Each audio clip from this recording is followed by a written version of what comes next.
और चलिए मेहमान से आपको रूबरू करा देते हैं। आलोक वत्स जी हैं, नेता हैं भारतीय जनता पार्टी से। आलोक जी, आपका बहुत स्वागत है। रंजन पोद्दार जी हैं, राजनीतिक विश्लेषक, विशेष टिप्पणी के लिए उनका भी बहुत स्वागत है। चर्चा की शुरुआत, ठीक है, मैं निरंजन पोद्दार जी आपके पास आऊंगा। सर, आपसे समझना चाहता हूं, आज जो कांग्रेस के तेवर जो थोड़े नरम दिखे, और नरम क्या, ये मान लो कि अंक गणित कांग्रेस ने शायद समझ लिया कि भाई लोकसभा में तो पहले ही मामला था ही, अब राज्यसभा में भी वाईएसआर और बीजेडी, इन दोनों को मिला के ये तो आगे चले गए, तो वहां से भी हरी झंडी मिली जाएगी। अब इस पर ज़्यादा झाँझाँ करने की जरूरत नहीं है। अब आते हैं सीधा मणिपुर पर। यही वजह है कि आज उन्होंने, निरंजन जी ने कहा कि ये दिल्ली तो जानबूझ के लाए, हम तो मणिपुर पर चाह रहे थे चर्चा।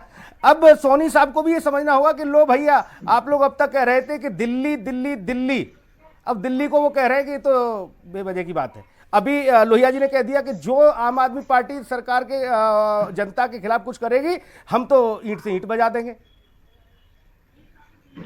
देखिए सुनील जी, मैं बार बार आपकी डिबेट में कई बार बोलते आ रहा हूं, और सर, जो अभी तक की जो राजनीति में मैं ये देख रहा था कि जो आम आदमी पार्टी जिस तरीके से बहुत चतुराई से अपनी राजनीतिक चालें चल रही थी और अपना स्कोर गेन कर रही थी, अगर मैं बात करूं विपक्ष की तो, जी सर, और जिस तरीके से अपना स्कोर गेन कर रही थी, और कहीं ना कहीं ऐसे लग रहा था मुझे कि जैसे कांग्रेस को राजनीतिक रूप से आम आदमी पार्टी कहीं ना कहीं पटखनी देती जा रही है, और आज भारतीय जनता पार्टी के मुकाबले आम आदमी पार्टी अपने आप को फ्रंट पे लाते हुए जा रही है। पिछले कुछ दिनों की राजनीति की बात बता रहा हूं मैं, पिछले समझ लीजिए 7-8 वर्षों की राजनीति की। जी सर।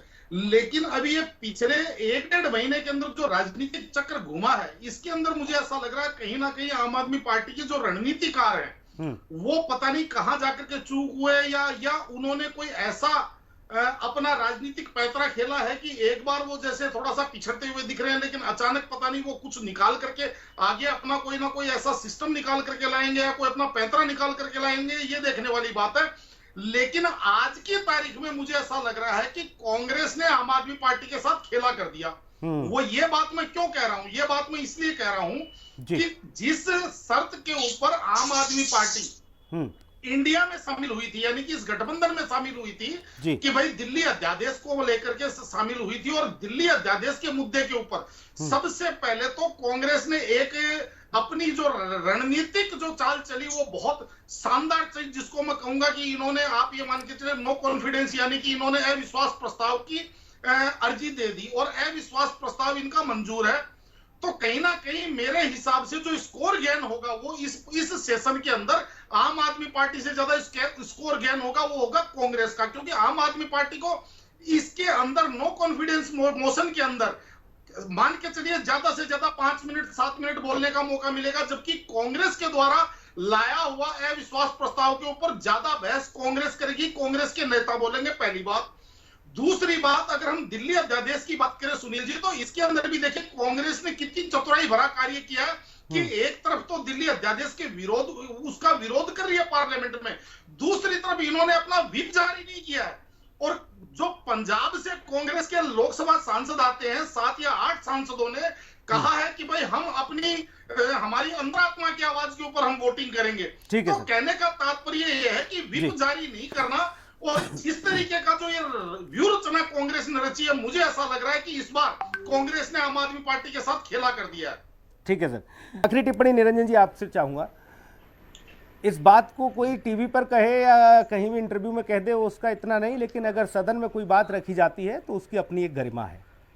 ठीक, आज गृह मंत्री ने जो बात कही, उसके बाद फिर ये जितने भी आरोप प्रत्यारोप लगे वो सब अलग खड़े हो जाते हैं कि संविधान की हत्या है, सुप्रीम कोर्ट की अवहेलना हुई, उनके खिलाफ चले गए।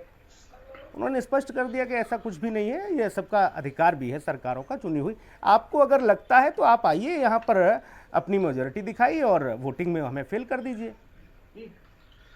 देखिए सुनील जी, निश्चित रूप से आज जिस तरीके से गृह मंत्री जी ने सारी बात सदन के अंदर कही, और ये जो संविधान की हत्या वाली बात है, ये तो आजकल शब्द रोज सुनने को मिल रहा है। ये तो किसी ना किसी बहाने रोज संविधान की हत्या हो रही है, और मेरे को तो ये चीज समझ में नहीं आ रही, ऐसा क्या संविधान है जिसकी इतनी बार हत्या हो गई, पहली बात। दूसरी बात, जिस तरीके से अगर असंवैधानिक चीज बताई जा रही है, तो इसके अंदर 2-3 बिंदु हैं, अगर आप अनुमति दें तो मैं रखना चाहूंगा सर, जल्दी। पहली बात, जब अध्यादेश के खिलाफ आम आदमी पार्टी सुप्रीम कोर्ट गई, सुप्रीम कोर्ट ने अध्यादेश के ऊपर रोक लगाने से इनकार कर दिया, और सुप्रीम कोर्ट ने भी ये कहा कि 239 ए के अंदर केंद्र सरकार कोई कानून बना सकती है, ये उसका सत्वाधिकार है। तो पहली बात तो ये कि भाई ये असंवैधानिक नहीं हुआ। दूसरी बात इसके अंदर देखिए सुनील जी, बात ये है कि अगर कहते हैं कि चुनी हुई सरकारों के ऊपर आधिपत्य, तो देखिए सुनील जी, नगर निगम, हर एक राज्य के अंदर नगर निगम जो होते हैं वो चुने हुए होते हैं, लेकिन उनके ऊपर जो भी कानून होते हैं वो राज्य सरकारें बनाती हैं। तो इसका मतलब वो नगर निगम के अधिकारों के ऊपर आधिपत्य कर रहे हैं क्या? लेकिन ये एक व्यवस्था बनी हुई है, क्योंकि हमारे यहाँ जो बॉडी है वो केंद्र राज्य है, उसके बाद में निचली बॉडी नगर निगम हो या पंचायत हो, तो ये इनका सबका एक अपना अपना दायरा है। उसी दायरे के तहत जिस तरीके से आज माननीय गृह मंत्री जी ने लोकसभा में बोला है, वो सारी चीजें पूरे देश के सामने है। ठीक है सर, चर्चा में जुड़ने के लिए आप सभी मेहमानों का बहुत धन्यवाद। खास कार्यक्रम में इतना ही। नमस्कार।